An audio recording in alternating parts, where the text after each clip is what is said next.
Para fazer essa questão de velocidade média, a gente vai precisar de um pouquinho da ajuda da matemática. Não tem como desvincular a matemática da física, né? Então vem comigo aqui, vamos dar uma lida. E ele fala assim, um zoom para ficar mais fácil. Um garoto com auxílio de um transferidor tenta calcular a velocidade de um avião que passa por cima de sua casa.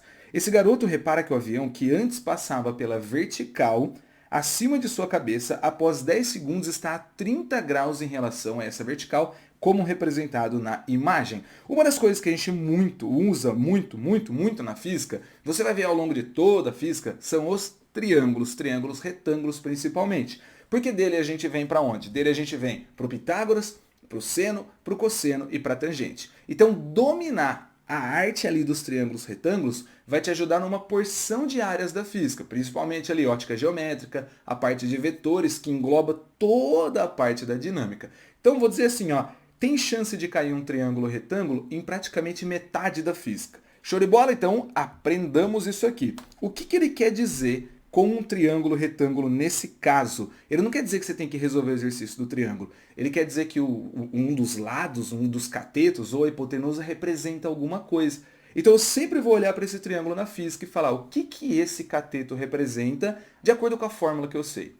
O que esse cateto aqui, o que essa hipotenusa representa de acordo com a fórmula que eu sei. Então vamos olhar, se eu fechar esse triângulo aqui, eu consigo enxergar que ele é justamente a distância que o avião percorreu. Então esse cateto para a gente vai ser o ΔS. E aqui em cima o cara falou para a gente que ele fez esse ΔS em 10 segundos. Você já manjou que eu tenho espaço e tempo? Ficou fácil, né? Então vamos lá, com uma breve pesquisa na internet, esse garoto descobre que os aviões sobrevoam a região de sua casa em linha reta a uma altitude constante de 3.000 metros. Então o que seria esse cateto aqui? Seria o que eu vou precisar para eu conseguir encontrar o ΔS. Porque se eu tenho um cateto e um ângulo, eu consigo descobrir o outro. Então, fechou? Ele colocou esse cateto para a gente junto com o ângulo, para a gente usar uma relação do triângulo retângulo e pá, descobriu o ΔS. Ah, que lindo, cara! Lindo, né? Assim, expressando a própria altura e utilizando tangente de θ igual a 30 graus, aqui foi firmeza, hein? Ajudou a gente. Os cálculos corretos o levariam a encontrar que a velocidade do avião por ele observado era d. Então ele quer saber a velocidade, ele falou aqui pra gente que ela é constante, então a gente simplesmente vai usar um ΔS por ΔT e acabou. Só que antes disso eu preciso descobrir qual é o ΔS. A gente sabe da definição de tangente de θ, que ela é o cateto oposto dividido pelo cateto adjacente. Suave. Nesse caso aqui, a gente tem o cateto oposto como sendo o ΔS, oposto ao ângulo. E aí eu tenho o cateto adjacente como sendo o 3.000 metros. Já está em metros, eu sei que eu vou descobrir essa velocidade em metros por segundo. Só que olhando para as unidades, está em quilômetros por hora. Mas aí é fácil, é outro rolezinho que a gente já sabe fazer. Então a tangente de 30, ela vale raiz de 3 sobre 3.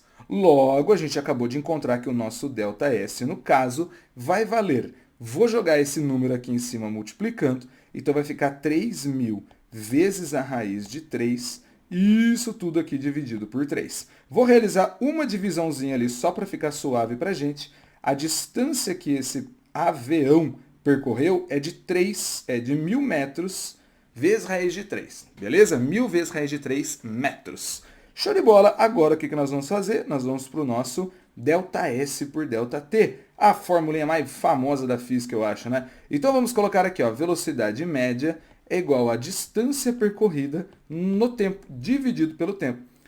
Essa velocidade média aqui vai ser de 1.000 raiz de 3 dividido pelo tempo que ele falou ali pra gente, que é de 10 segundos. Fácil demais, um zero em cima, um zero embaixo, simplesmente vou cortar.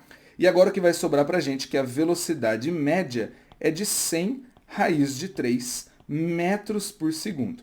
Tá, legal, mas eu ainda preciso fazer uma conversão de unidades, porque essa velocidade está em metros por segundo e não quilômetros por hora. Lembrando que nessa playlist você aprende todas as coisas que eu explico aqui nos exercícios. Então, é só voltar ali na playlist, vai um para cima, vai um para baixo, que você pega toda a teoria. E show de bola, velocidade média aqui então vai ser 100 raiz de 3 e eu vou multiplicar por 3,6. Então a nossa velocidade média vai ser de, a nossa não, né? A do avião, 360 raiz de 3 quilômetros por hora. Uma questãozinha aí, vamos dizer, bonita, muito bonita de ser feito. 360 raiz de 3. Tente fazer isso em casa. Quando passar um avião aí, você calcula a velocidade dele e fala para mim. Fechou? Valeu!